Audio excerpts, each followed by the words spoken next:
Some people are still coming in, finding their seats, hopefully. Hello to everybody half a kilometer away at the back.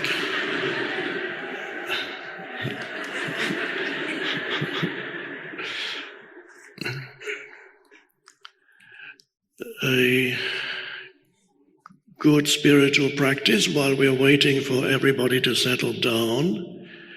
Why not start with a good spiritual practice, especially for people in the back rows? And it may sound a little bit funny, but it's actually a very powerful spiritual practice. And that is to become aligned with the present moment. Obviously, I'm Mr. Now, so I'm talking about the present moment. Become aligned with the present moment and refrain from complaining, for example, that you are too far away mentally. Very powerful spiritual practice. So then you become okay with the is-ness of things. And the is-ness of things happens always in the present moment. You might have noticed nothing ever happens that's not now. One could almost say the word happen must imply present moment. And most people completely underestimate the incredible importance of the present moment and of living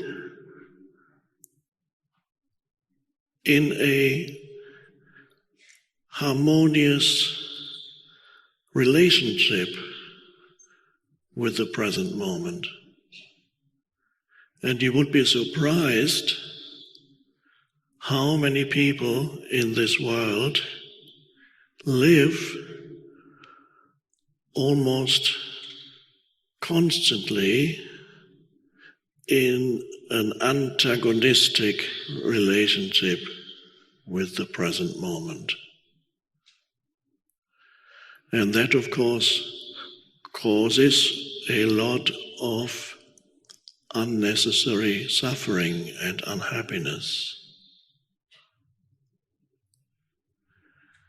So, one of the most important things in life to be aware of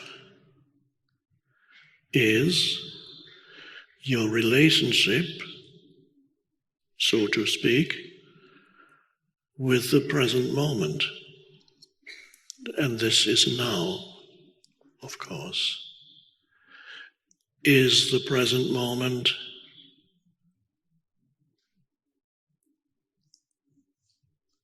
welcomed or appreciated, or at least accepted for the way it is, because it already is the way it is? That's the weird thing about the present moment. It's already the way it is. No matter how you argue in their mind with it, the is-ness of things is already the case. And that's all there ever is in your entire life. Your entire life, this is not something to just understand intellectually, but to grasp at a deeper level, your entire life unfolds in the present moment. That's all there ever is. That's all there ever is this moment. And most people live as if some future moment, whether it's a minute from now or tomorrow or next year, they live as if some future moment were always more important than this moment. That is implied. They don't tell themselves, oh, the next moment is more important than this one. No, it's an assumption, an underlying assumption. It's a mindset. And that mindset is a form of conditioning, cultural conditioning. And that mindset, by implication, if not literally, always says, there's something more important coming, and I'm on my way to it. And that is a dysfunctional way to live, because you're never fully alive. You never feel at home. You're always looking for your home in some future moment. Or when you get old enough and you realize there's little future left, then you think about the past more than the next moment. This is why many old people talk continuously about the past. So, coming into alignment with the present moment brings about a shift in consciousness.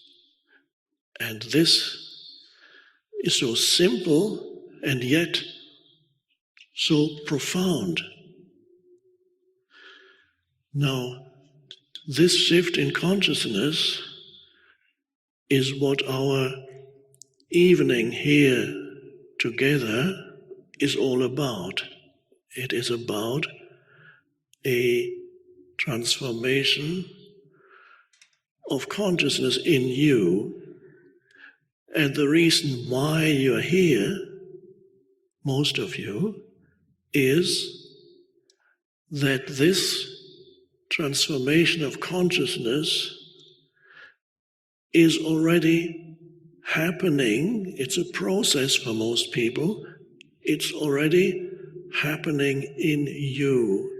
And you're here because you know that this, or you hope that this is an opportunity for deepening this shift in consciousness or accelerating the shift in consciousness. There are other terms we could use. We could say it is about an awakening of consciousness. It is about a spiritual awakening. And this is a term that in several spiritual traditions is used and has been used for a long time, the term of awaken, which implies that the ordinary, the normal state of consciousness of most human beings is a kind of dreamlike state. It is a kind of sleep. But people, if you tell that to somebody, says, what are you talking about? Dream? I'm completely awake. This is just nonsense.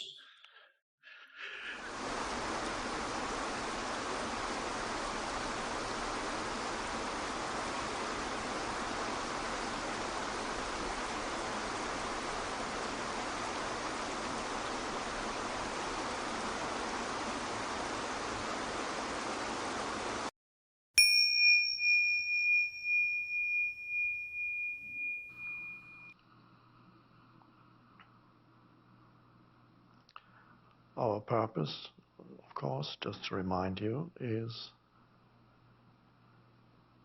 not to become still.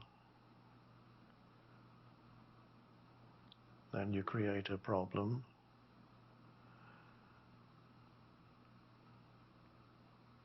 But to discover that you are still already underneath the thinking.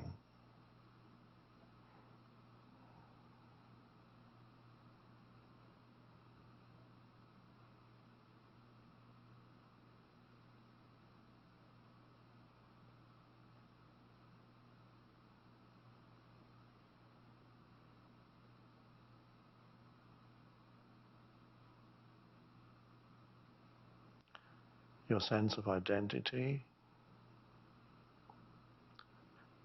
your sense of who you are, derives from the stillness underneath the thinking. That's the essence of your sense of I am, or your sense of being. Most people don't know that, because that essence shines through the veil of thinking and emotions. You could also call it the light that shines through the essence of who you are.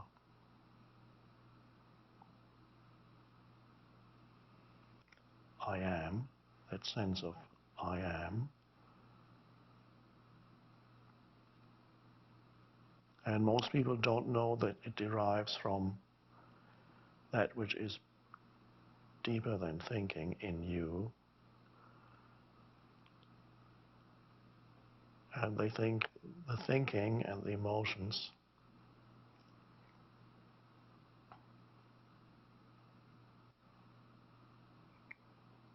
are who they are. So they confuse the I am with what happens in their minds.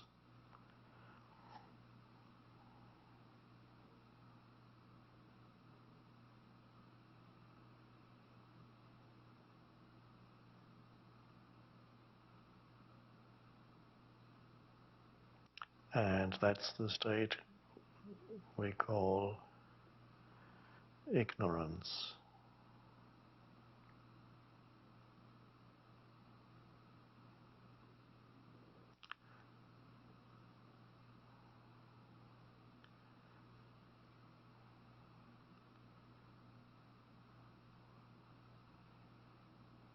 Nothing to do with education, how much or how little.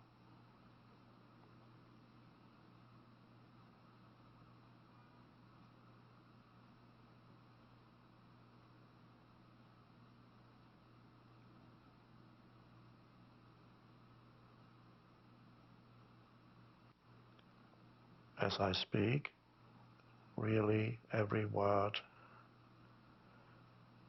every sentence is a pointer to that dimension.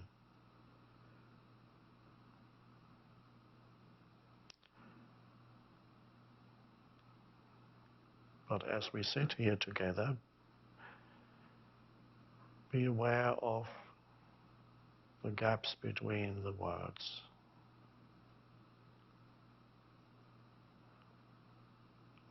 That's more important than the words, because that's what the words point to. What is that gap?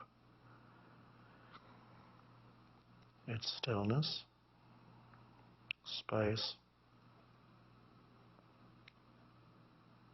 the light of consciousness itself. Formless,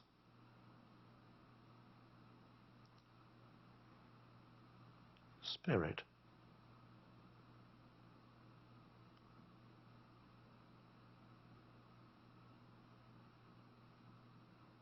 Nothing in it to understand.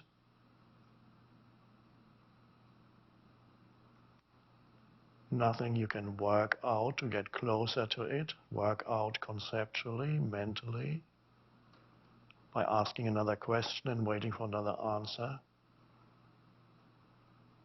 You have to give up trying to understand Spirit, God, even understand yourself.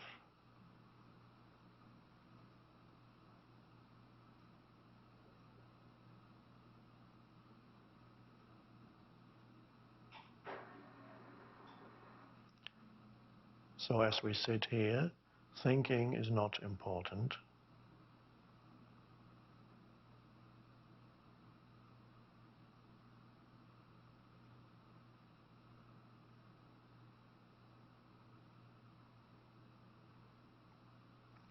If it arises, allow it to arise, but be the presence behind the thinking.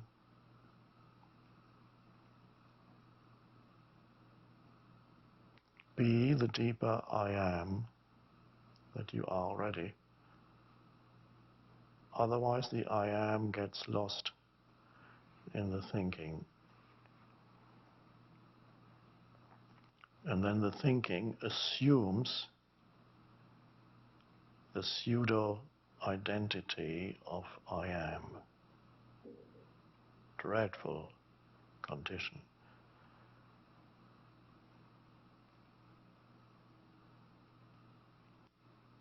Normal, of course.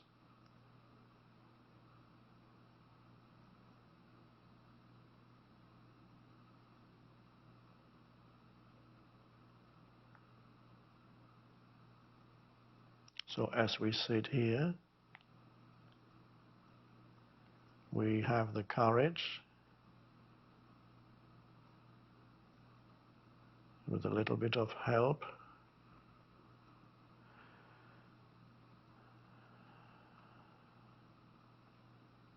we have the courage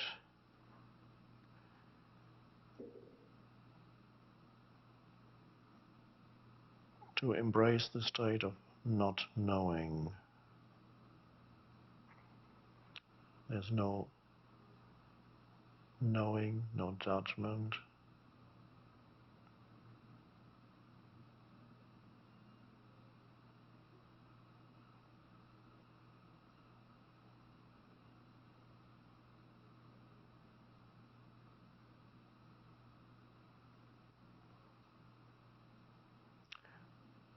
It's a wonderful liberation when you no longer need to look to mind activity to tell you who you are.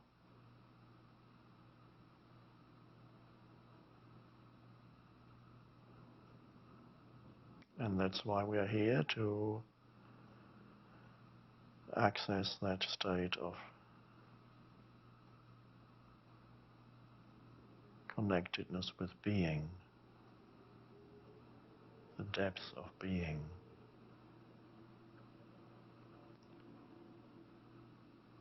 You are this formless light that shines through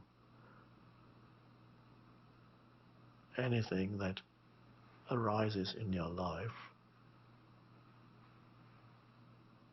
It's formless.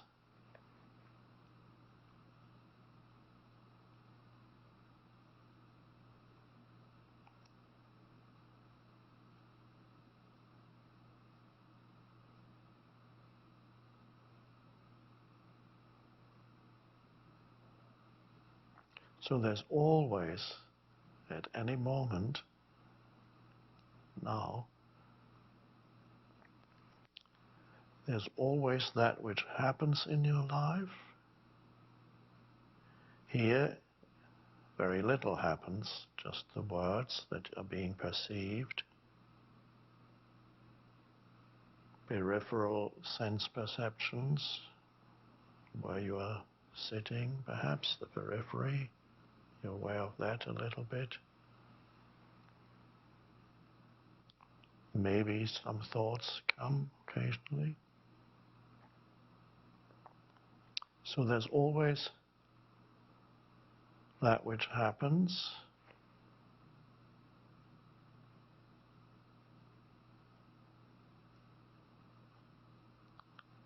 And then there's always something more vital, and that is, we could say, the light in which that which happens appears.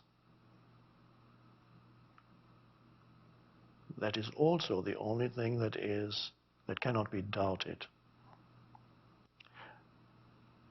You can doubt the reality of whatever is happening around you,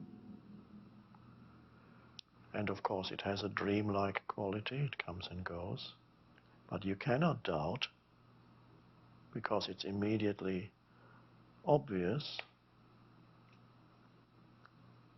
that you are conscious, or that there is consciousness, that even if it is a dream, there is a light in which that dream appears.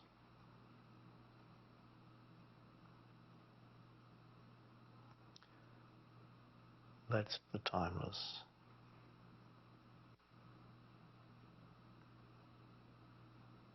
And knowing that,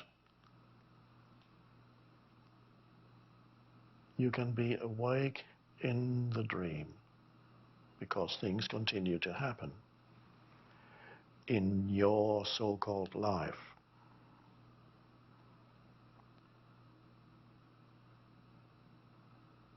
But you can be aware of the dimension of depth, aware of formless consciousness itself, like now.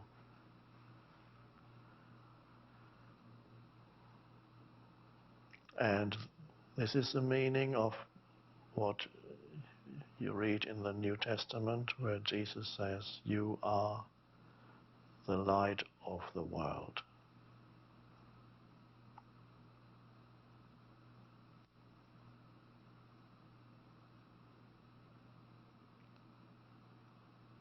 And that is to know yourself as that, not conceptually,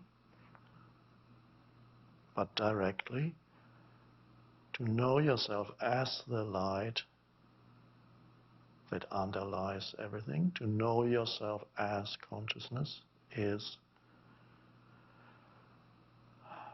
liberation from the world, liberation from taking the apparent reality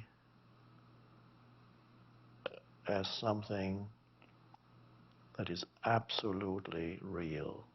It is not absolutely real.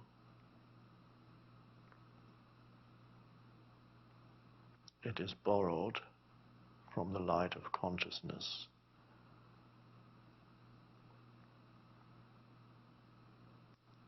It's like the light of the moon. The moon has no light of its own. It looks like that,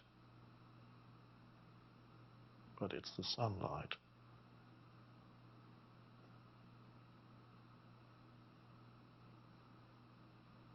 So the world has no life of its own. You have no life of your own. There's no such thing as my life.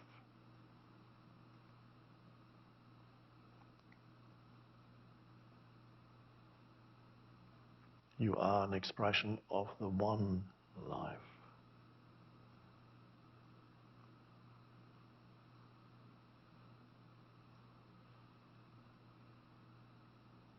So, I don't have a life, I am life.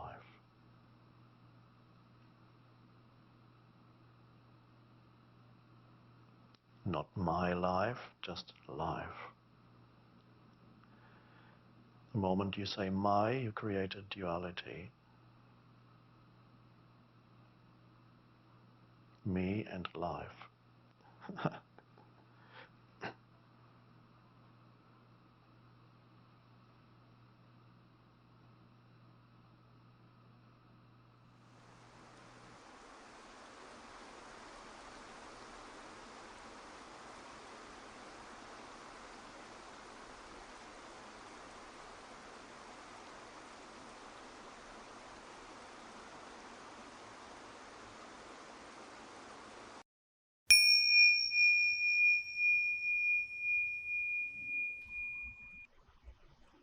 What's the most important thing in your life?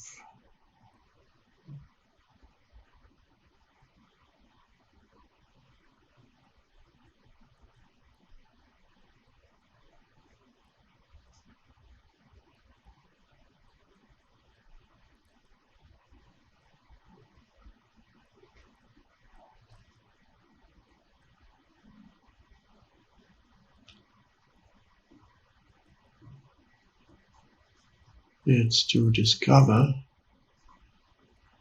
the unconditioned dimension of consciousness. The unconditioned dimension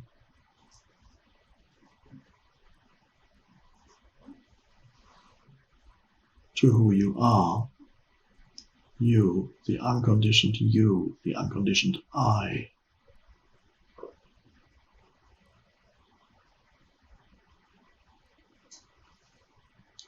Which has nothing to do with your past or your physical body,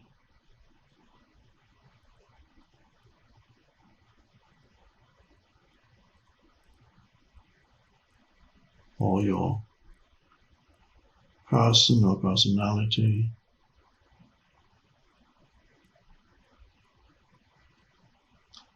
And the unconditioned dimension is not something that you achieve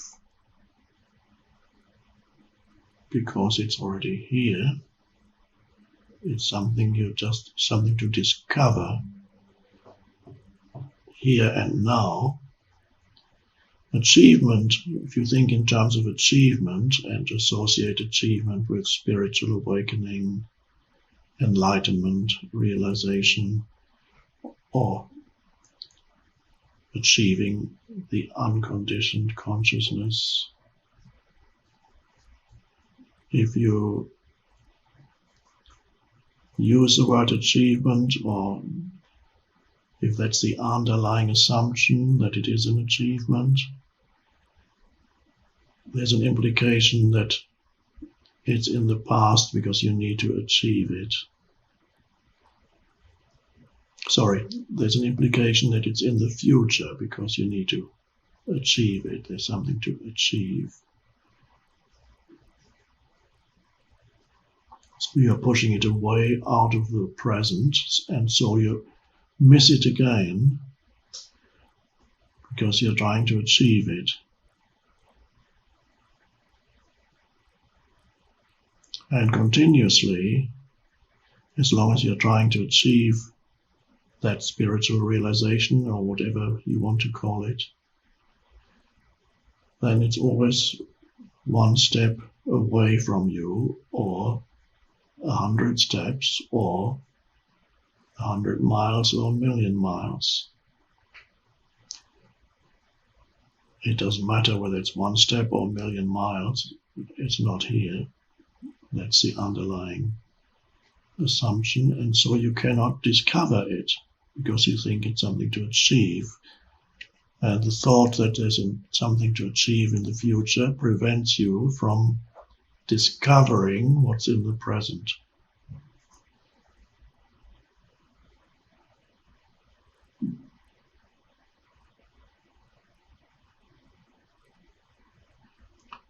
On other levels of your life, achievement is fine. It's good to achieve certain things, to learn something new, to bring something into manifestation, to create something, even to have goals.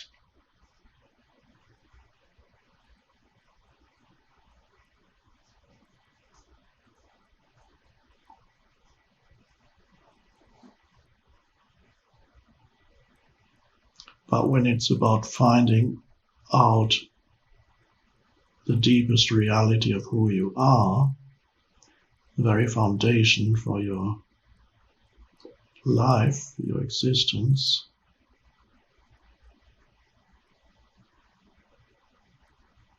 then the idea of achievement is a hindrance.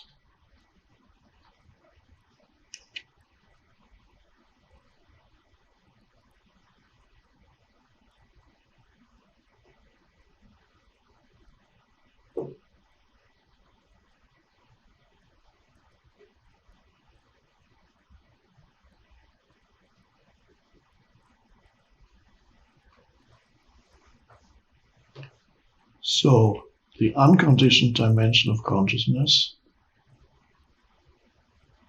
is to be discovered. It is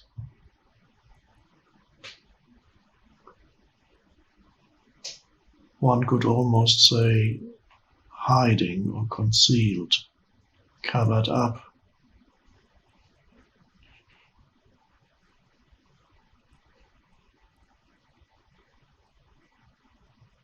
Behind and in between your thoughts, behind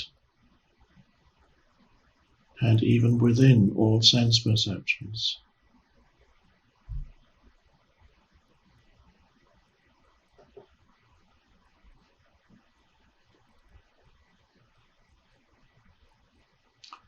And so to discover it, you need to find that space in your consciousness, in consciousness,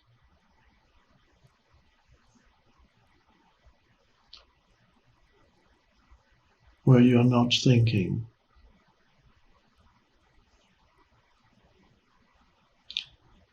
So to stop thinking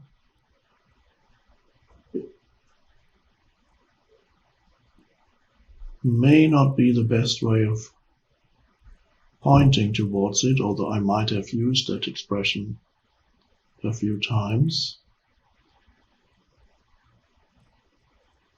To stop thinking again implies that there's some active doing involved. It might also make you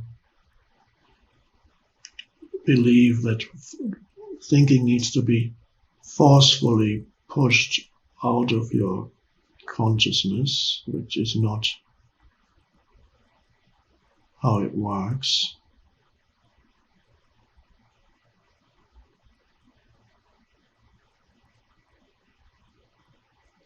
It's to discover that that space of not thinking is already there between when one thought subsides before the next thought comes. There's a space of pure awareness without mind activity. You can do it here because this is a live meditation.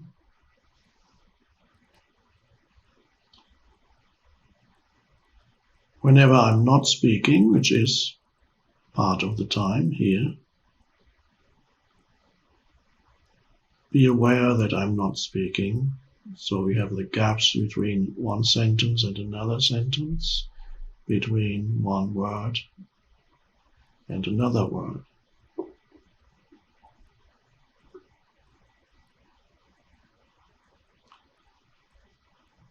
The moment you become aware of the gap, like now, you're not thinking.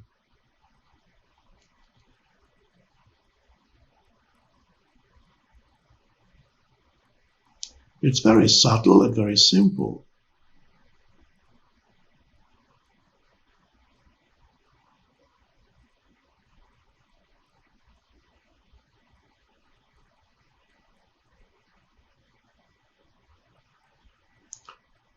And yet, that's the most important thing in your life, to become familiar with that dimension. Conscious without thought, spacious, still, but alert, not the stillness of moving towards sleep, but alert stillness.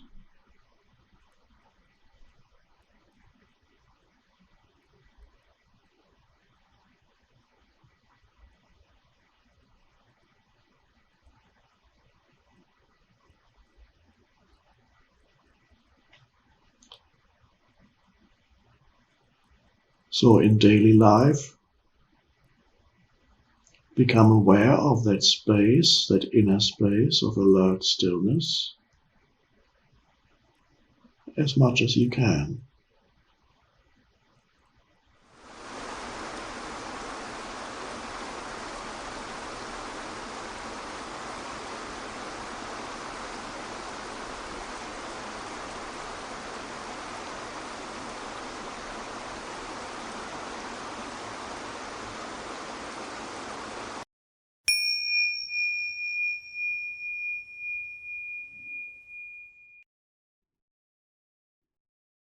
Because you won't really enjoy the fruit of your labors if habitually you cannot be present in the moment.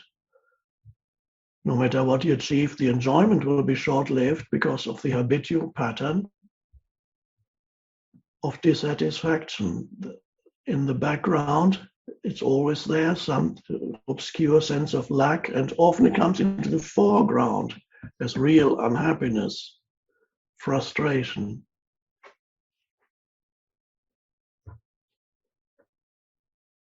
And then if you realize that there's always this waiting for the next thing, which is thought, when you're waiting for the next thing, you're trapped in thought, because that's where the future happens. Now, the realization that this is happening to you is very important. The first step is the beginning of something else arising. And in all of you that has already arisen, or that occasionally it still gets obscured, perhaps, probably, I assume, something else has arisen that's not thought, that is beyond thought, the ability to recognize thought, the ability to recognize certain patterns that habitually arise in your mind, your mental emotional field, the ability to witness that which arises in your mental emotional field. That's an enormous leap in consciousness. Another dimension, one could say, has arisen. We could call it presence. We could call it awareness. It's not thought, but it's intelligence. So intelligence is not confined to thought. There is a dimension in you that is far greater, far more intelligence than any intelligent thought. It's the place from where all intelligence arises, a place of where all creativity arises.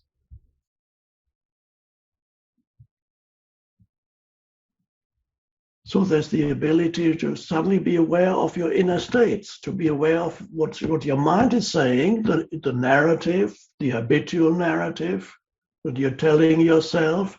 You're having a monologue, or many people have a dialogue with themselves where they split themselves in two, and then this one argues with the other. Why aren't you good enough? Why did you do this? Why do you never get anything right? He shouldn't have said that. Yes, but on the other, so you can have a dialogue in your narrative, or you can have a monologue that says, I am such a miserable creature. Because a lot of the time, the narratives, the unconscious thought processes tend to be more negative than positive for many, many people.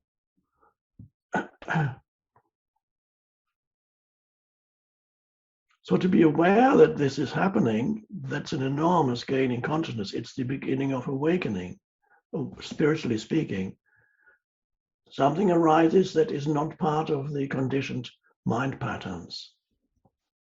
So there's the ability to observe your inner states. And that's a wonderful little pointer to ask yourself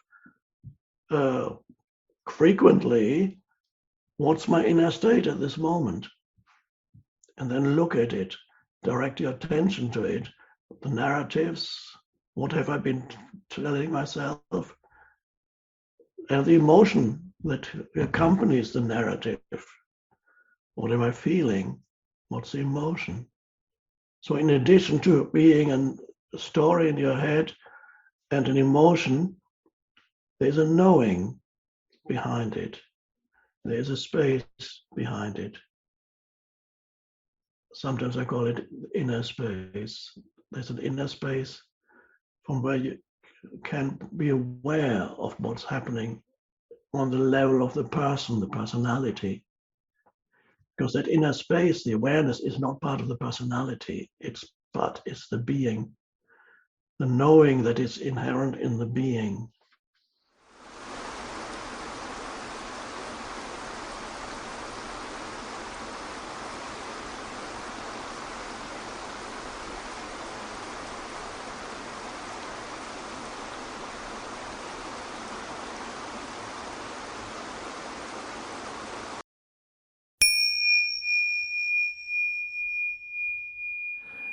Most of the time, there is a voice in your head that comments and has opinions and viewpoints and interpretations about what's going on in your life. I call that the voice in the head.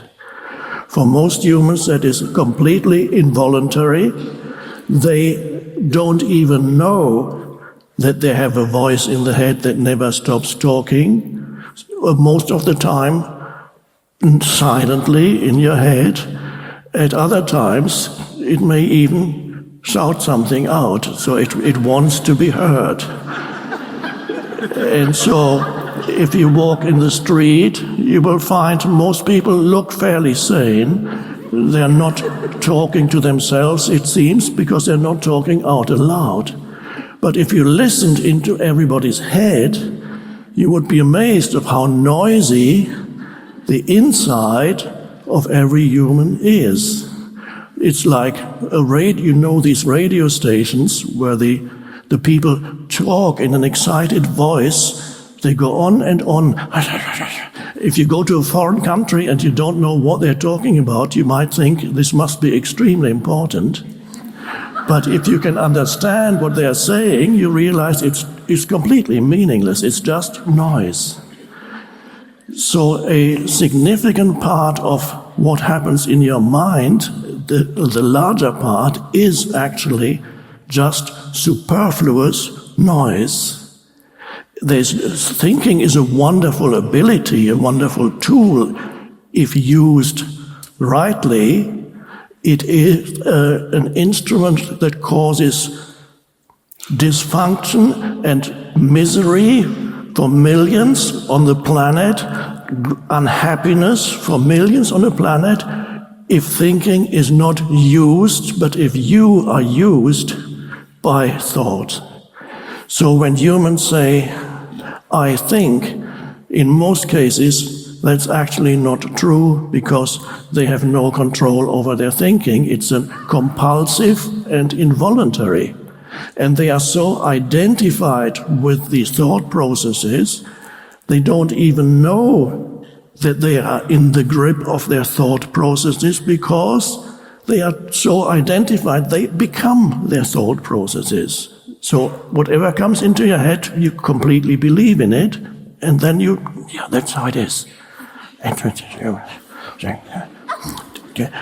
Leon just mentioned, I don't know, we were talking this morning or yesterday about when I was struggling to survive on a physical plane. I often ate baked beans on toast. I was living in England. There's a little bit of relevance here too, and that could have been a very unhappy period in my life, not being able what to live on the next day or the day after. And again, now I'm able to have good meals occasionally, and I haven't had baked beans on toast in a long time now, but Leon gave me a can yesterday. Now, when I was reduced to eating baked beans on toast, and again, that's a wrong way of putting it, it could have been very unhappy. I was already in my 30s, and so my mind, my mental commentary, the involuntary thought processes would normally have said, this is your complete failure. You can't afford the rent. You don't know. You have no income. You've made a mess out of your life, and this is what you've become reduced to, baked beans on toast. Look at your contemporaries that are driving around in their BMWs. They've got all that, and so this is what life has done to me, or what I have done to mess up my life. I could have had many kinds of narratives accompanying what was happening in the present moment that would have created unhappiness, and I wouldn't even have known it. And this happens, just a small example of how a narrative that you have that accompanies something that you are doing causes unhappiness. And you can do the same thing without the narrative, and you're free of unhappiness. You're eating baked beans on toast, and actually doesn't taste that bad at all. And you swallow, and it is nourishing. And you don't even have to say that. You can simply enjoy the sensory perceptions associated with that without building a sense of self around it.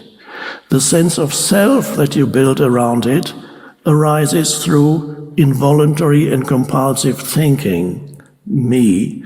And the Buddha was already talking about that.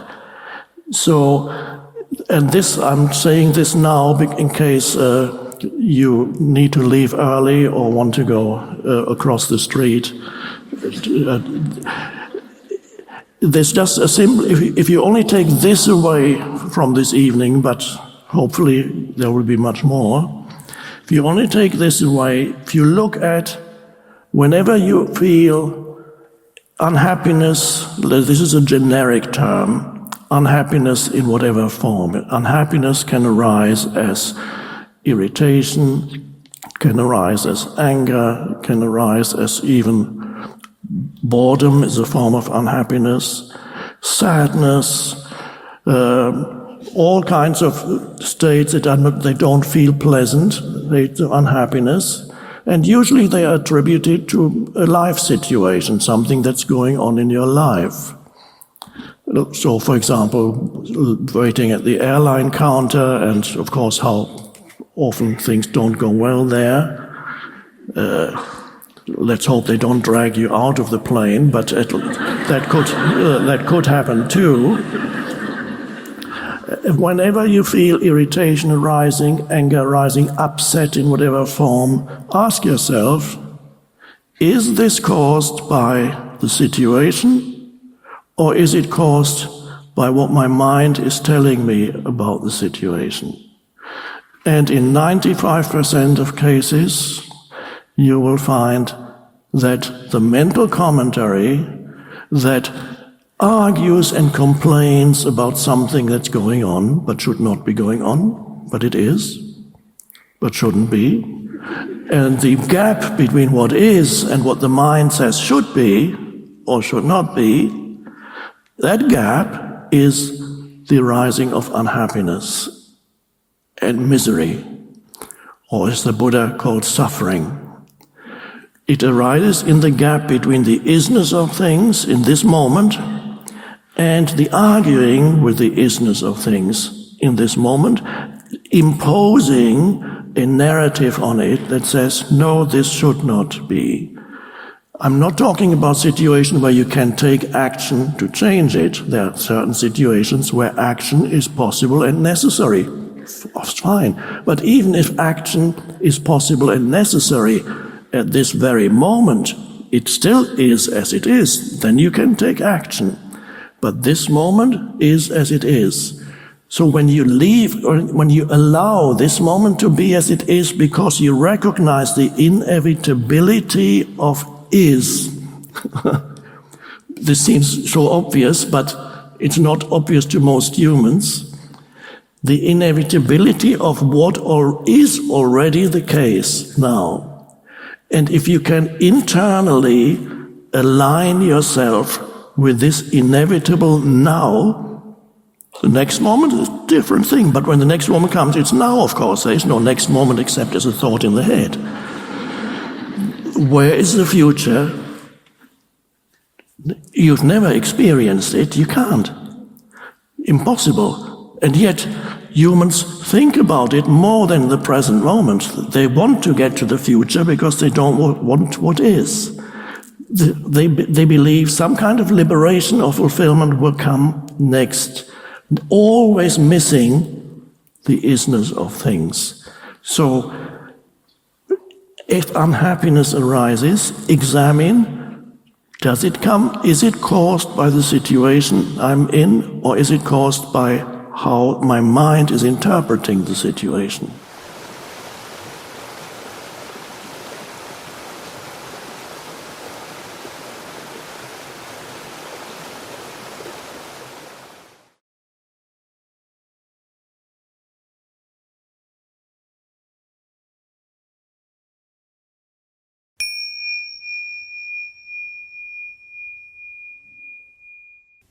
So how do you get out of the self-talk in the head?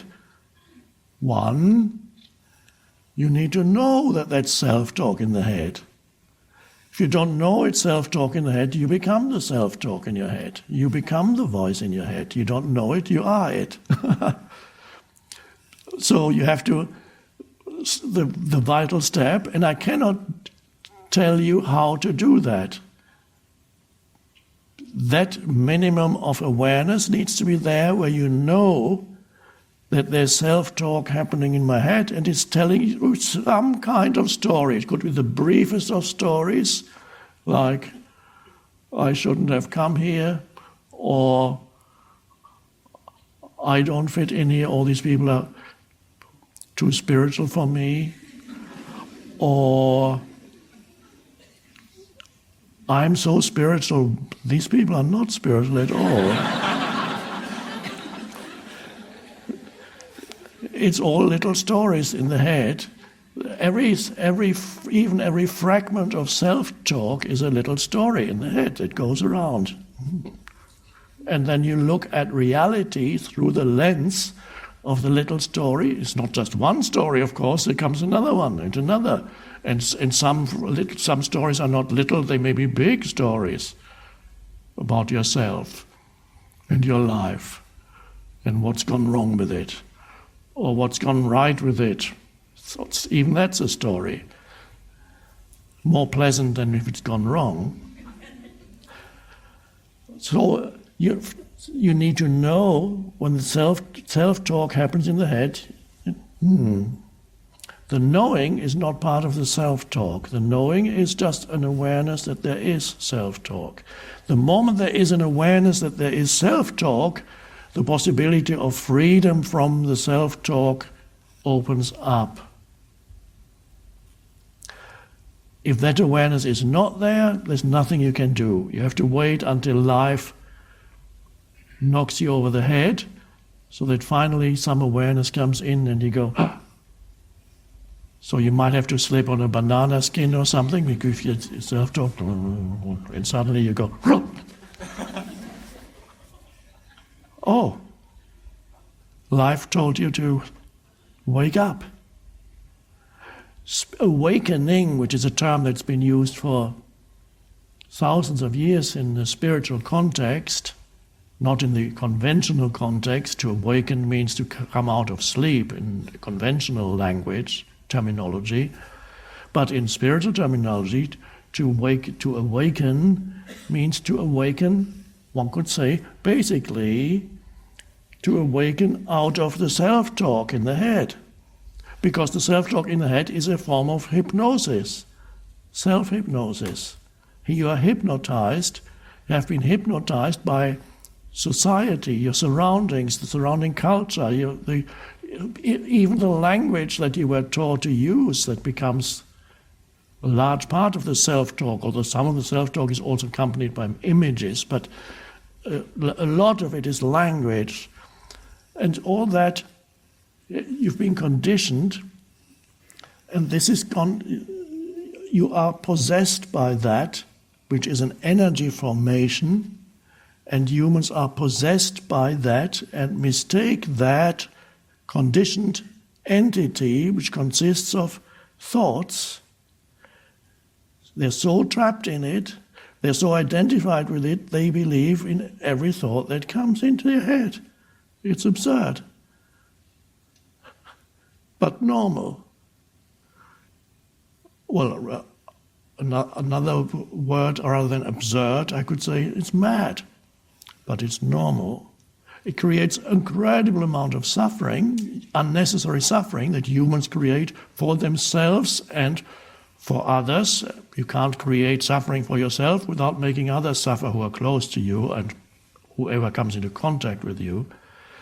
An enormous amount of suffering is created by not realizing that a large percentage of your problems consist of self-talk in the head.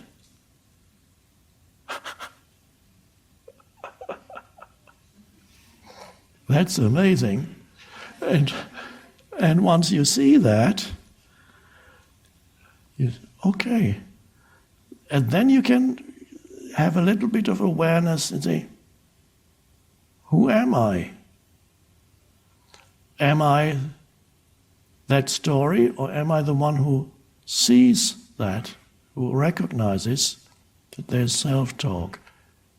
And in order to recognize that there's self-talk going on in you, that's not a thought, there's just an aware presence that, And then the compulsive nature of self-talk lessens somewhat because some awareness has come in. The light of awareness has come in. And then you realize you are that light of awareness. You are the awareness. And there's a shift. The head may not immediately stop. It'll want to carry on. The self-talk wants to carry on. There's a momentum to it. You can observe that momentum. If you can't do it in yourself, you can observe it in others. Once they have a story and they're telling you their story, they can't stop. They want to go on. They don't. And they don't want an end. If they're talking about their problems, they don't want an end to their problems. They want a continuation of the story, which is the problem.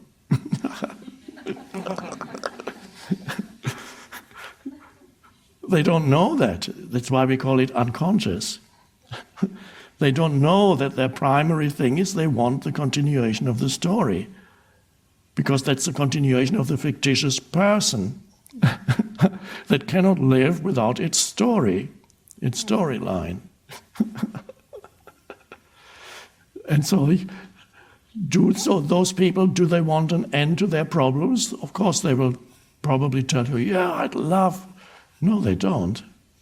They don't want an end to their problems because that would be an end to their story, which is their identity. They don't want an end to their sense of identity. I need my story. All the things that I've been telling myself in my mind about myself and other people and my parents and my relatives and my co-workers and my ex-wife and my ex-husband, and what people did to me and what I did and shouldn't have done, failed to do. Who am I without that? I can't let go of that. I need to think about this more.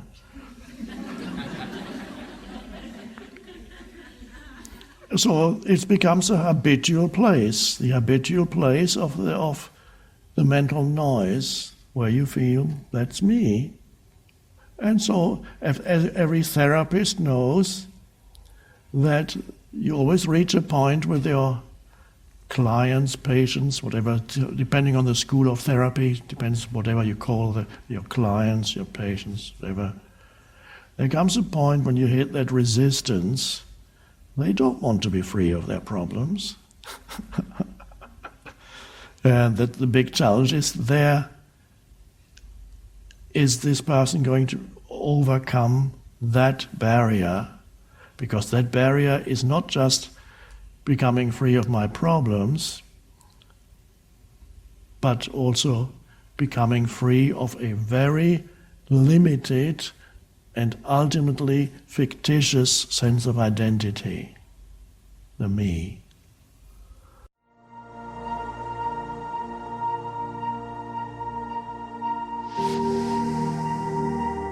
this mind-made sense of self is also much more focused on the negative than the positive.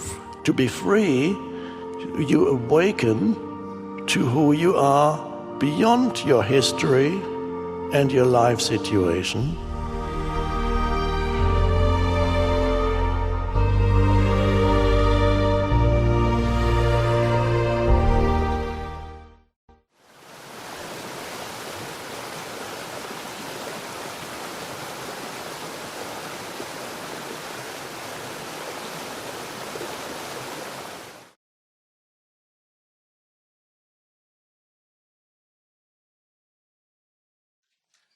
It seems almost redundant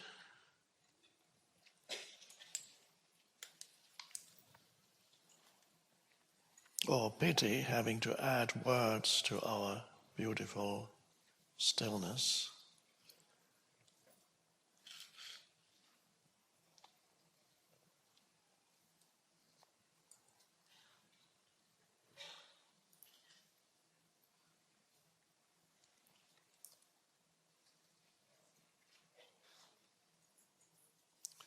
When we were just doing the meditation,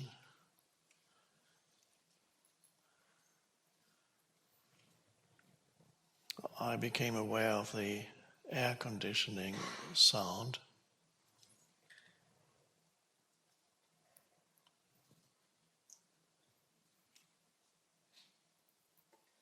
That keeps us cool here, sometimes too cool, but right now it seems perfect. And of course, one might think, if you start thinking, wouldn't it be nice if we didn't have to listen to that sound, because then we would have this beautiful, complete stillness, and maybe even with some natural sounds, if we could open the windows and then we could hear some birds or the air, leaves. Yes, it's helpful to have that total stillness when you can find it, but ultimately, stillness is not ultimately an auditory phenomenon, although it can be the beginning of it.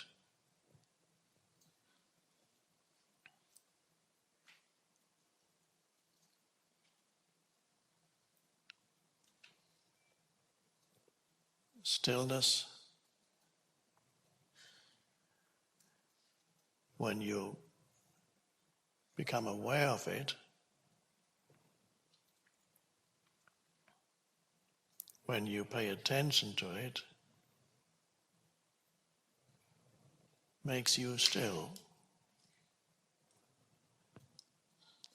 So when you pay attention to outer silence, it's only through your inner stillness that you can pay attention to outer silence. So the moment you notice it's still here, you are still. There needs to be something in you that corresponds to that, and stillness is absence of sound. When you listen to stillness, there might be a few sounds here and there, but mainly there's no sound. So you're listening to nothing. And that's the key. That's why it's so helpful, because you suddenly become aware of nothing. And when you become aware of nothing, what's left? Just the awareness, which also is nothing, formless, in other words.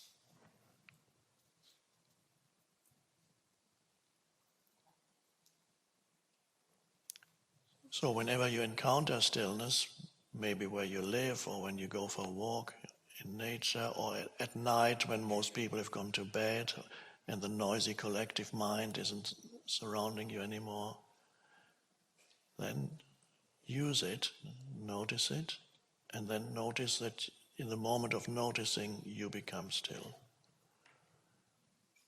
But here, of course, there's not complete external silence, but that doesn't matter.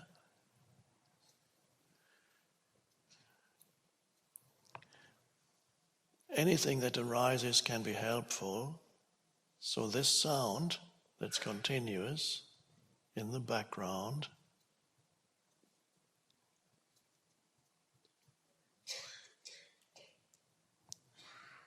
you can ask yourself, who is hearing this?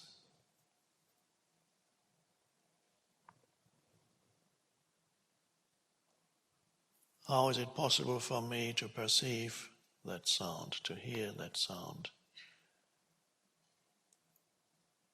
And then you notice your own awareness. I call it your own, it's not really. You notice the awareness. And that's the stillness. So you don't need the external silence, although it can be very helpful.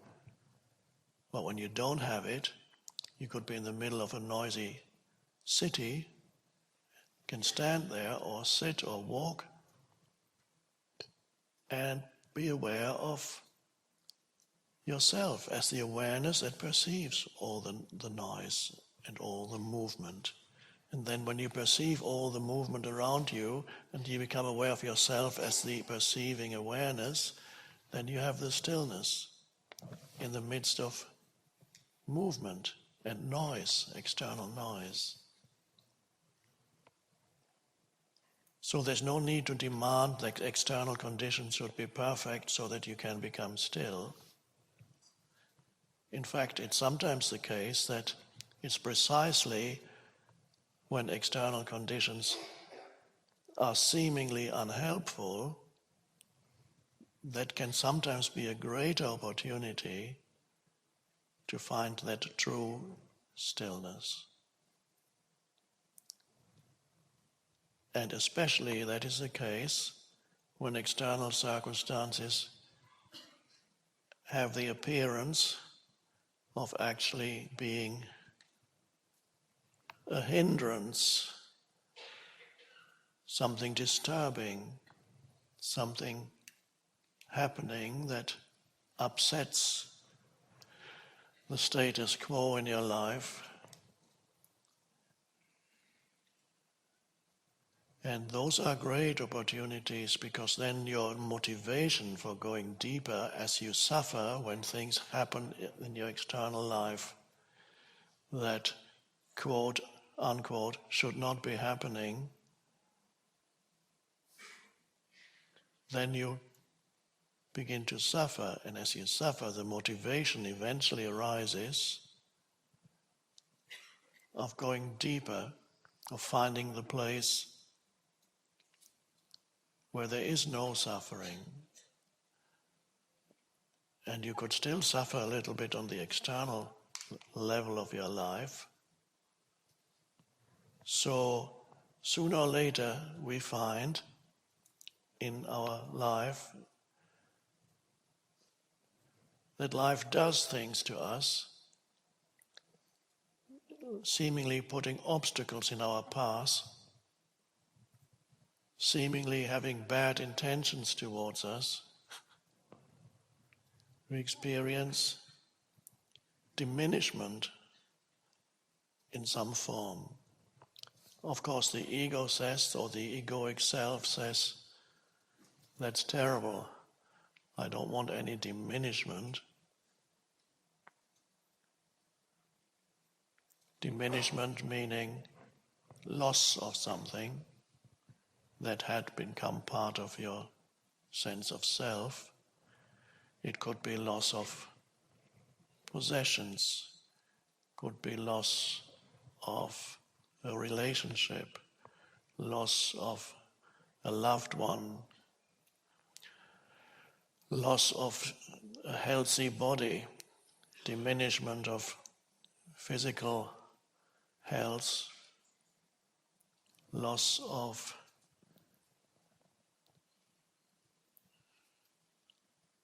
your persona, of what other people think of you. One day they tell you you're the greatest, and the next day they tell you you're awful. diminishment of whatever kind is abhorrent to the egoic self,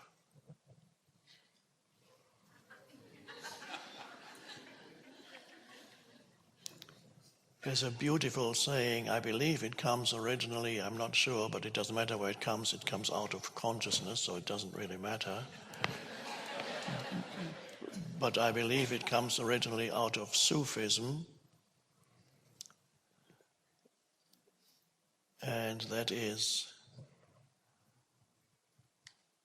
when the ego weeps for what it has lost, the spirit rejoices for what it has found.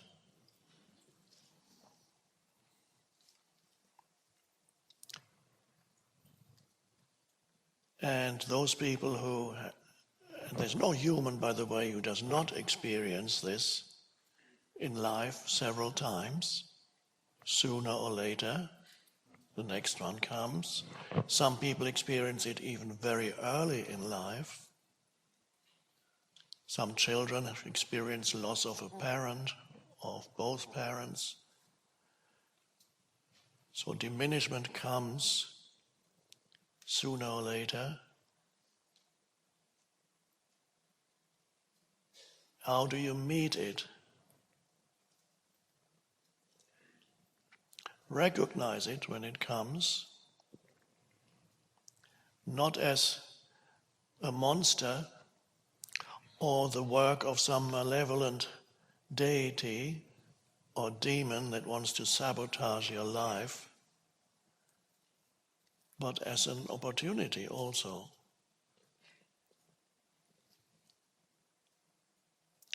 Now, you may not be able to be grateful for it in the moment of it happening. That would be perhaps too much to ask.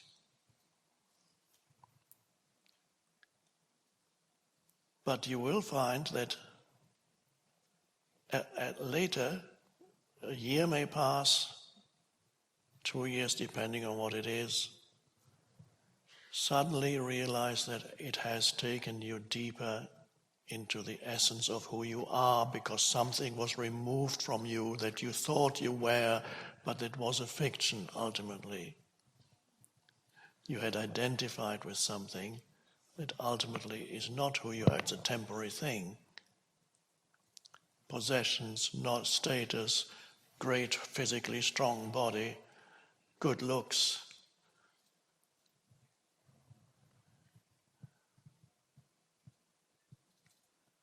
A relationship.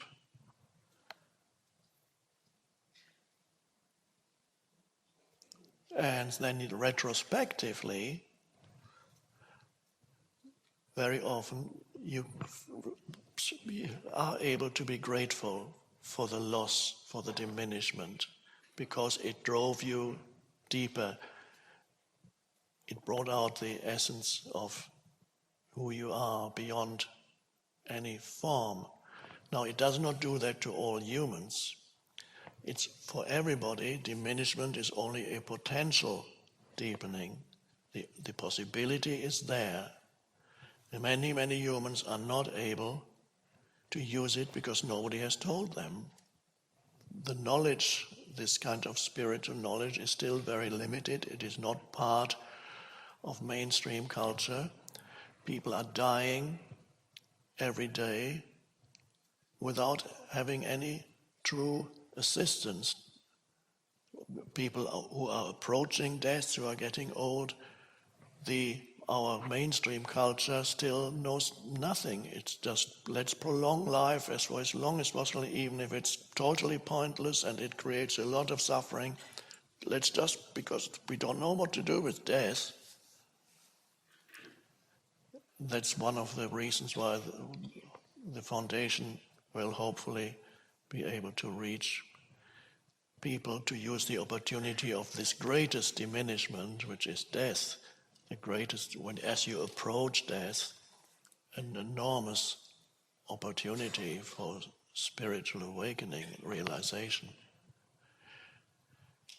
But many humans, of course, miss the opportunity of that diminishment, and with the result that the ego becomes even more hardened, through it, or in the words of Brother David, shriveled up to an even harder, lifeless thing. Then either you carry continuous anger or resentment or despondency for years, which becomes part of your egoic identity, and the ego loves any kind of identity. If it's a miserable one, doesn't matter, I'll have it. Just give me a strong identity. I take miserable any time over being nobody.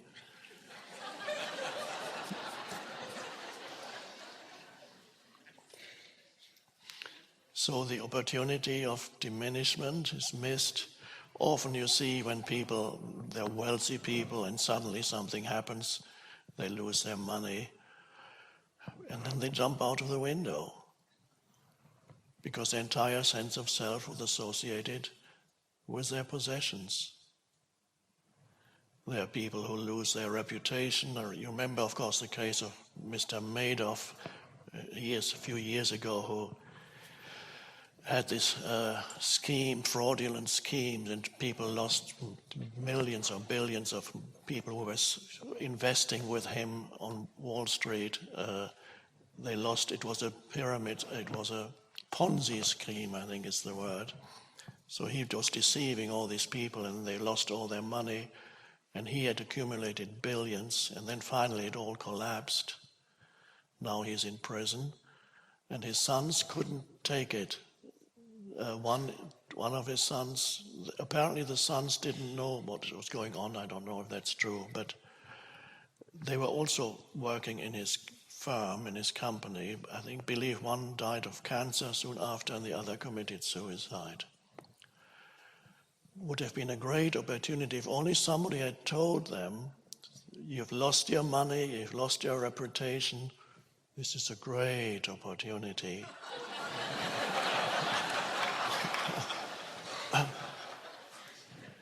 Find yourself. Here, the opening is there. But it's just lack of information. Nobody told them. I hadn't actually thought of this until this moment, because we want to bring the teaching to places where it otherwise would not go or would not reach, and I just thought of Wall Street.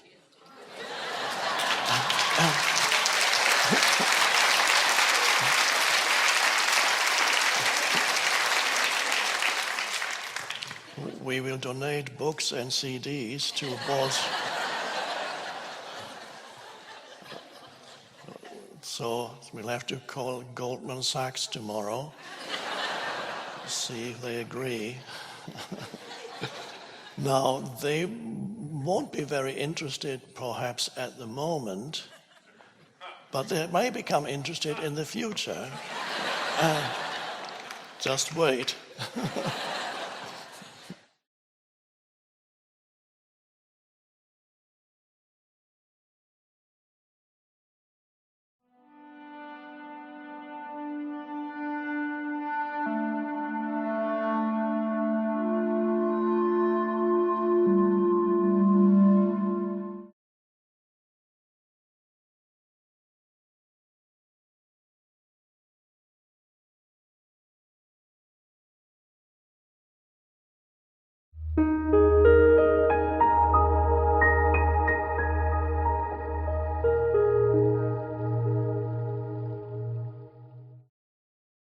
In this third and final part of our series on Conscious Manifestation 2020, Eckhart looks at what's possible once we come into presence, the fullness, the freedom, the natural abundance of life.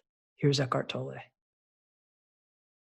The collective suffering that humans are experiencing at the present time is also an opportunity that's opening up for millions of humans, not that they're all going to recognize that and be able to use it, but some will, perhaps many, an opportunity for the beginning of an awakening or perhaps even more than just the beginning of an awakening, the opportunity for an awakening of consciousness.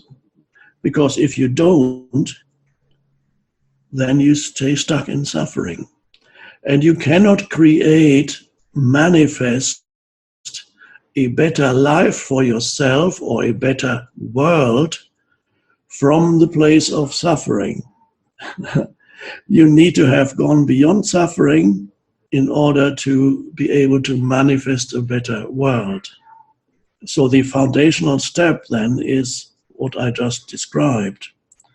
And then you, as the transmutational process continues in you, then you're able occasionally to perhaps have certain thoughts that are no longer in conflict with the emotional reality in you, because there has been a transmutation of the fear, and when you can feel that intense presence, this is a good time, if you even want to do it, you can have a visualization or an affirmation of the goodness of life or the abundance of life, that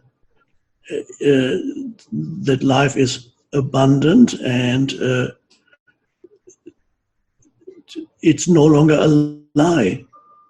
Because when you sense that presence in you, before it was fear perhaps, and then it's become presence, there is a feeling of intense aliveness. There is a heightened aliveness in that presence that would not have been there if life had not challenged you and first made you suffer and then caused you to become more conscious in order to transcend the suffering. That's how evolution happens. And so there is an aliveness in that conscious presence that is inseparable from what we may call abundance. That brings me to one of my favorite sayings of Jesus. He said, I want you to have the abundant life. That's in one translation. In another translation, it says, I want you to have the fullness of life. So some Bibles translate it as abundant life. Some Bibles translate it as the fullness of life. I want you to have the fullness of life. He's talking, yes, abundant life. What does that mean? Abundance in conventional terms, when you think of abundance, we think of many things. You can have lots of things and you have abundance.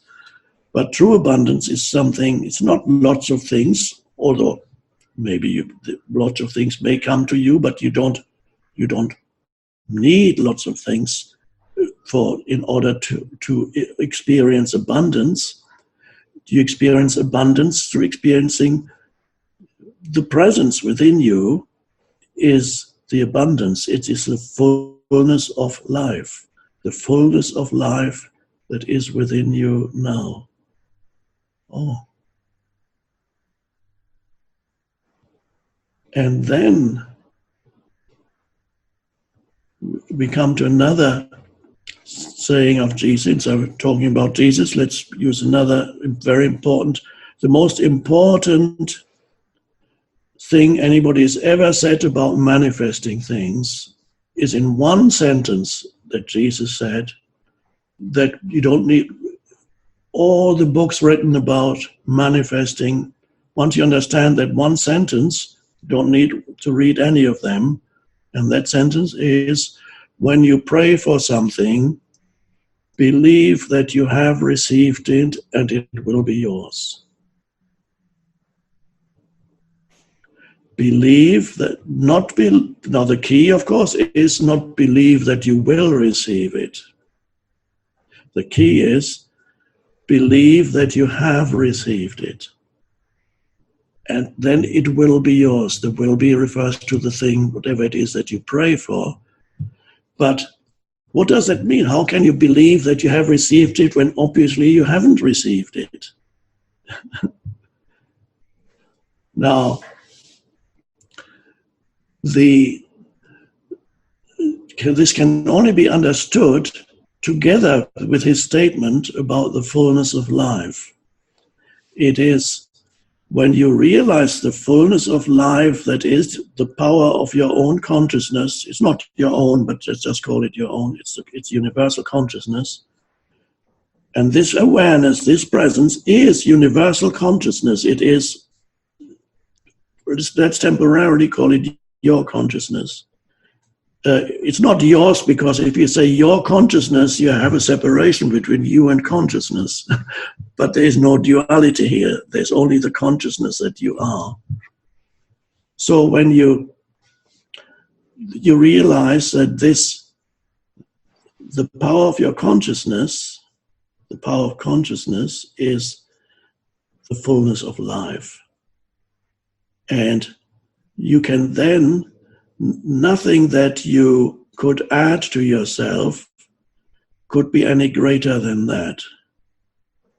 So when you realize the fullness of life, which you can only realize in the present moment, when the emotion of fear or other negative emotion has become transmuted into intense presence, then this intense presence is the fullness of life. Anything else that you could obtain in life and that you as a person may want or may enjoy or may need on a personal level is the icing on the cake. Now, to this important realization that all manifestation, you can only be a really successful manifestation practitioner if you realize that whatever you manifest is the icing on the cake, because you already have the cake. You are the cake. If you don't realize that, then life is frustrating, because even whatever you do manifest, if you think that's the cake, it's not going to satisfy you for long. It might even make you sick. If you eat too much cake, it may make you sick. So the cake is the essence of who you are, is the presence. If you bring an image of what you want to obtain or achieve into that feeling of presence or aliveness, then that can become a very powerful manifestation. You want to have a better place to live, perhaps, whatever it is. But you don't need it to experience the fullness of life. You can only be successful at manifesting if you don't need whatever it is that you want to manifest in order to give you the experience of the fullness of life, which we could use other words to describe it, the experience of being fully yourself, the experience of having made it, the experience of a fuller sense of identity, whatever it may be. Because people don't want the thing that they think they want the feeling that that thing will give them. You don't want the car just for the sake of the car.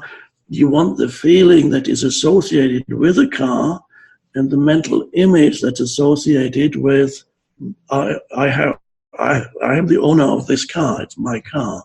That's what they want. The car itself would be meaningless. So they want, whatever they want is always a secondary thing. They want this fullness of life through something else. So I'm really describing how manifestation does not work. And even if it did work in that way, and sometimes it does in a limited way, it's not the answer, and it doesn't make you happy, and it won't ultimately solve anything. So the powerful manifester, if that's a word, is the one who is already in touch with the fullness of life and manifests from the fullness of life. And again, Jesus said, so many beautiful things there. Find only the kingdom of heaven that is within you, which is again the fullness of life, which is the presence, the unconditioned consciousness, and all the things that you need or think you need will be added onto you. That's an amazing thing. It's even when you do not specifically attempt or practice manifesting specific things in your life, which some people do and some don't. It's an interesting practice. But even if you did not want to manifest specific things, your life will change as a result of being in touch with that dimension within you, the fullness of life. Because from there, manifestation happens. It even happens when you're no longer even want to manifest because you're fine, but you represent then a different level of consciousness in this world, and the way in which you experience this world changes, and the way in which you affect the world changes. So you cannot help but manifest when you undergo this shift in consciousness. And even if you don't undergo it fully, you still begin to manifest a different world. First of all, a different world for yourself, because the way in which you experience the world depends on your state of consciousness. One person may react to the same circumstances very differently from another person, depending on their level of consciousness. So one person encounter a particular form of adversity, a very unconscious person, and reacts in their way. And so they experience a very different world from a person who meets the same adversity from an awakened state of consciousness, experience it a different world. And not only that, the way in which let's say, whatever event you're experiencing in the present moment, the way in which you meet this event, the state of consciousness from which you meet this event determines the subsequent development of that event. This is a somewhat esoteric thing, but the so-called world and your state of consciousness are a single phenomenon. There is not really a world if nobody experiences it. So the consciousness that you are and the world are a single thing. When your consciousness changes, the world changes. First of all, the way in which you experience the world changes. It basically means the world changes for you.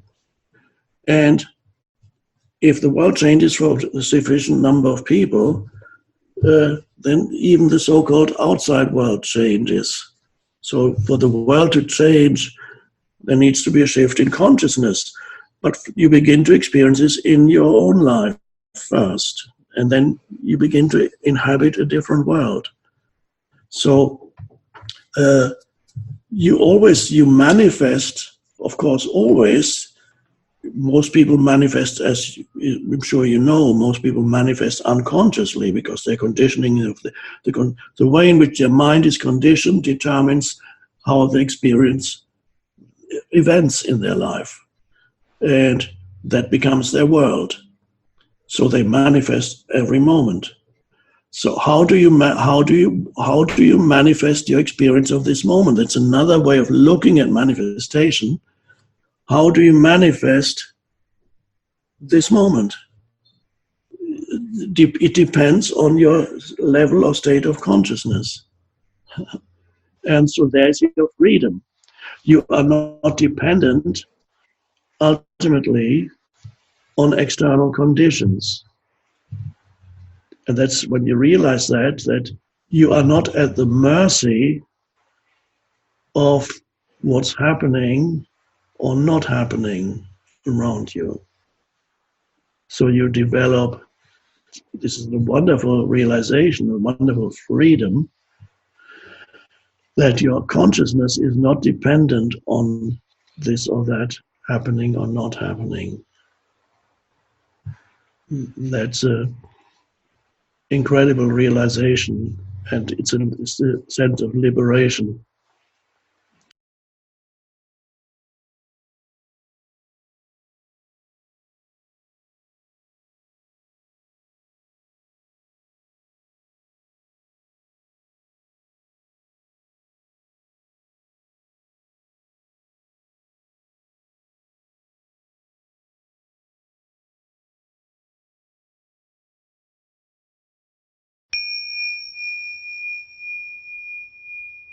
The realization of yourself as essence identity can be continuous, and that is, you could call that a spiritual practice, but it's not really the right term.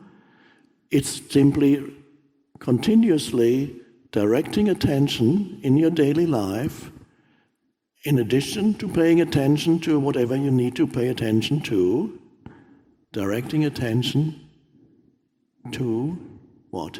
Directing attention to attention. Becoming aware, right, for example, now, becoming aware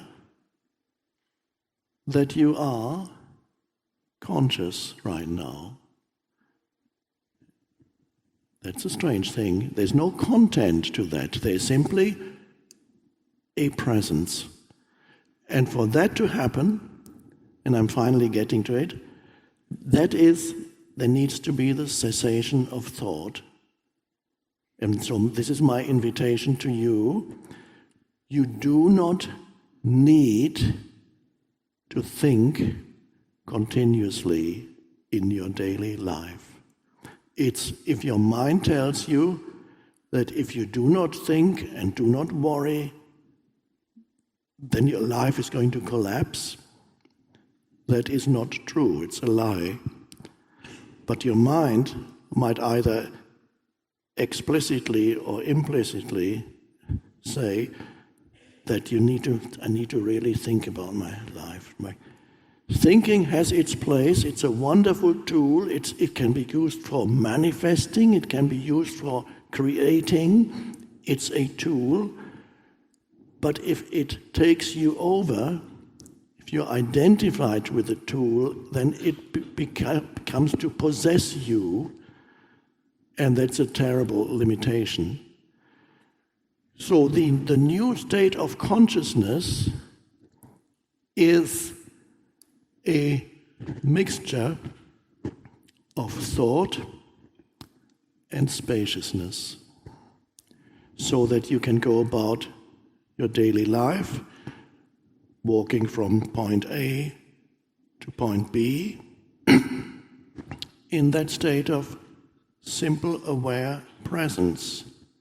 Let's do it now. I'm calling it do, but there's no doing involved. Simply become aware of yourself as you sit here, just as I am aware of myself as a conscious presence. This is a very strange thing. It's not, you can't say, you cannot become an object to yourself in this. Everything else is an object that arises in your consciousness, an object of consciousness. But knowing yourself, you cannot be an object in your own consciousness. So you cannot know yourself in a subject-object relationship at the deepest level. You can only know yourself as the eternal subject. There is a space of stillness in that moment of being, of knowing yourself as the essence identity. There is an alive sense of stillness and presence. Like, let's separate. Let's just say my two hands. This is thought. You're thinking, and then you go. And here's a space of no thought, just awareness. You can't define what that is. You can't think about it. You can only be it. Stillness is one word we could use to point to it. Stillness has nothing to do whether there's noise outside or not. Inner stillness is the cessation of thinking without loss of consciousness.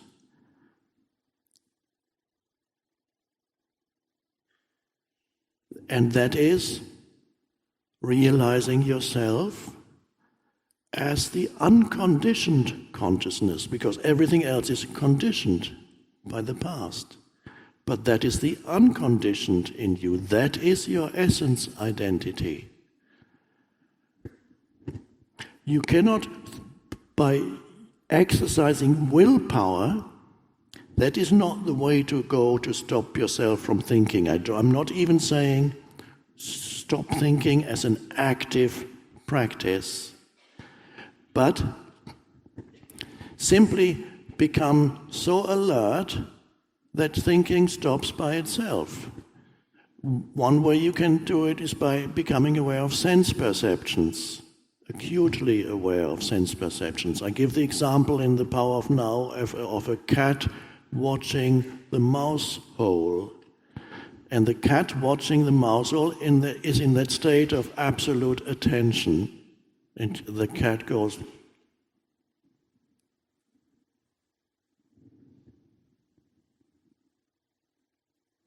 no, you don't have to stare like that, but that is the state of, this state of awareness, consciousness, that's the only thing in your life that you cannot question. That the only thing that is absolutely and undoubtedly real. Everything else you can question. For example, whether our gathering here is a dream or not, you don't really know.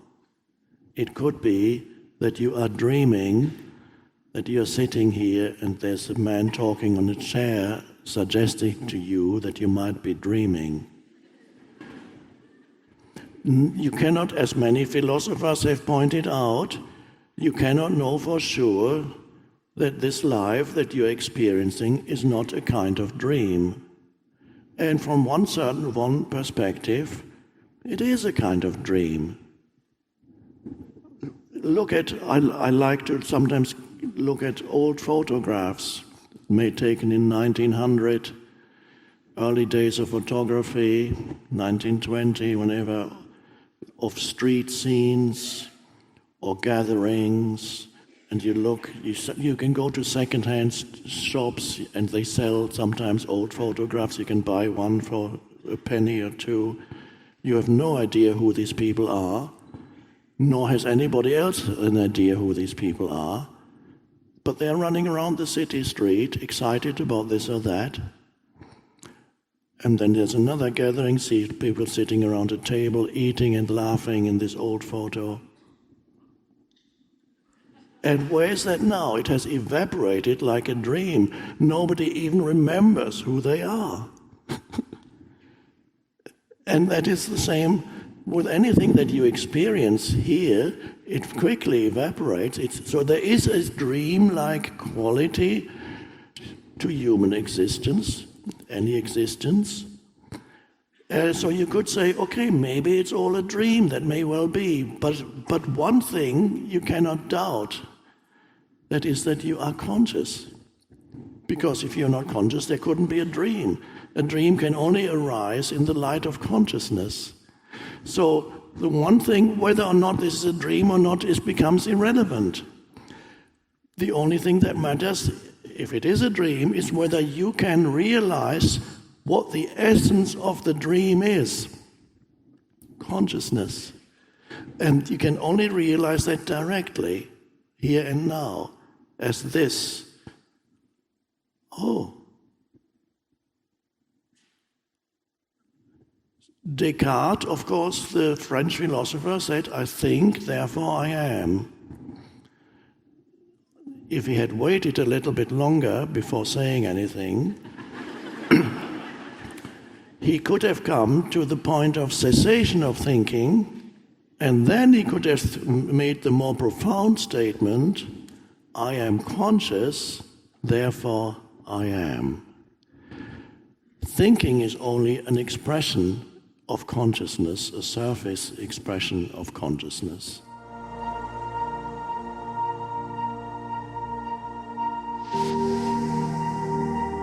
This mind-made sense of self is also much more focused on the negative than the positive. To be free, you awaken to who you are beyond your history and your life situation.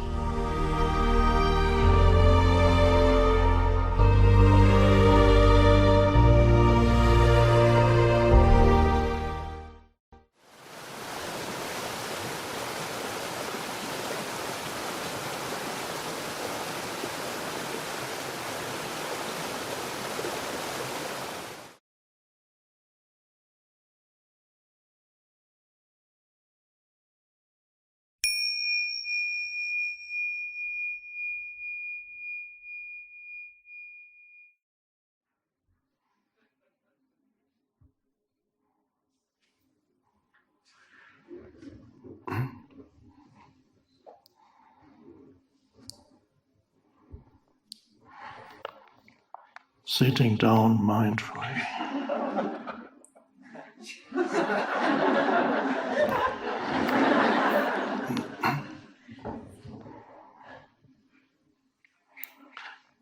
Contrary to popular belief, you don't have to be slow to be mindful,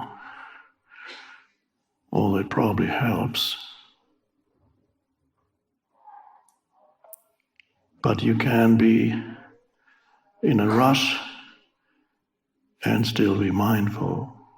It's actually a lovely experience of high energy, which means you're still present with every movement and not excessively focused on some future point. And then you just go. It's wonderful.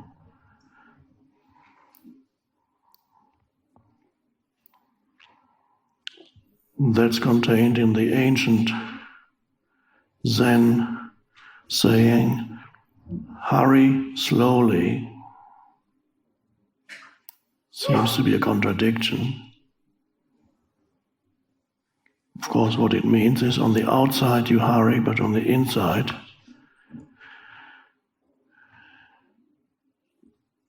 you rest in being, doing, being. You don't get lost in doing, nor do you get lost in being.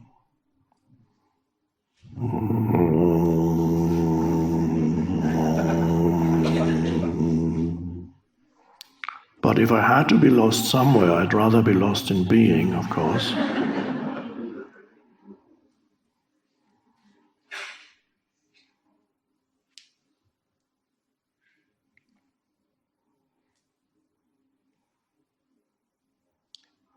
It varies from person to what degree you're more drawn towards doing, to what degree you're more drawn towards being. Almost nobody is right in the middle.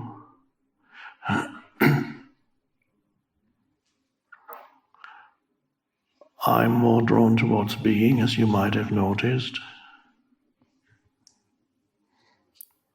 But I'm able to do, talking is doing, traveling, writing, speaking is doing. But the strange thing is, in my case, all the doing that I do, well, not all, but all the significant doing that I do is concerned with pointing the way to being, the speaking, the writing, the traveling. But you may have a business, or you may have some function in this world, and everybody has to find some balance between doing and being, which doesn't mean the important thing is that you initially, perhaps it happens to many people, you have a compartment in your life when you become still and present. Sometimes it's associated with meditation practice, or it's when you go out in nature, or when you're sitting alone in your room, and then you are able to become still, and that's already a huge gain in consciousness. You're able to become still and present and feel the being dimension of you. And then you go back into the world and you start doing again, and for a while you easily lose yourself again in the doing, and you are just as lost as everybody else in the doing until you come back to your meditation practice or to your room or into nature, and then you go back into being. But eventually and gradually the two merge. So when you're doing, you're not totally lost in it. You're not totally dragged along by your mind and by external things that continuously demand your attention. You're able to deal with things, but don't become crazy.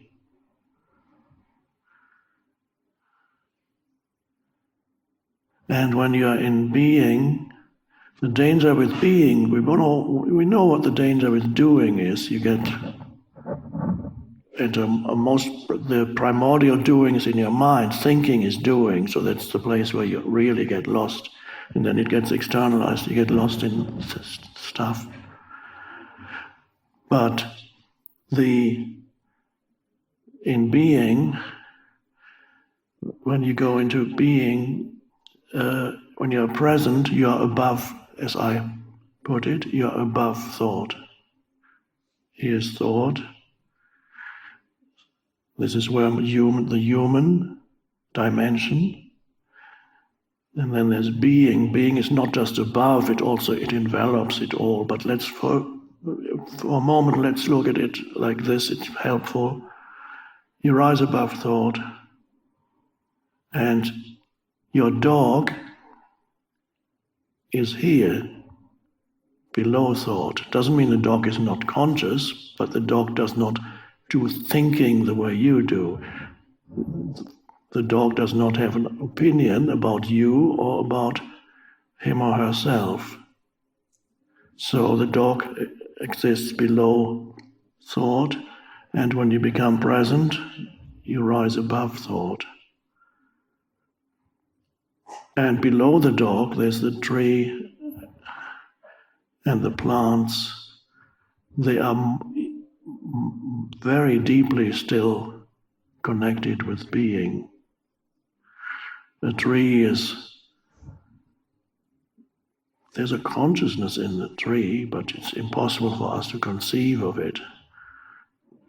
You can be sure that it's very slow, and nobody knows how it is aware. It has no self-awareness, of course. But the tree is even more peaceful than the dog. So the tree vibration, this is why trees, now this has been recognized in many ancient cultures, and certain trees were considered sacred, so people had a special relationship with trees. Because before they became so mind-dominated, they had a little bit more sensitivity towards energy fields, and they could sense something in the tree that they called sacred. They could sense the deep stillness within which the tree exists.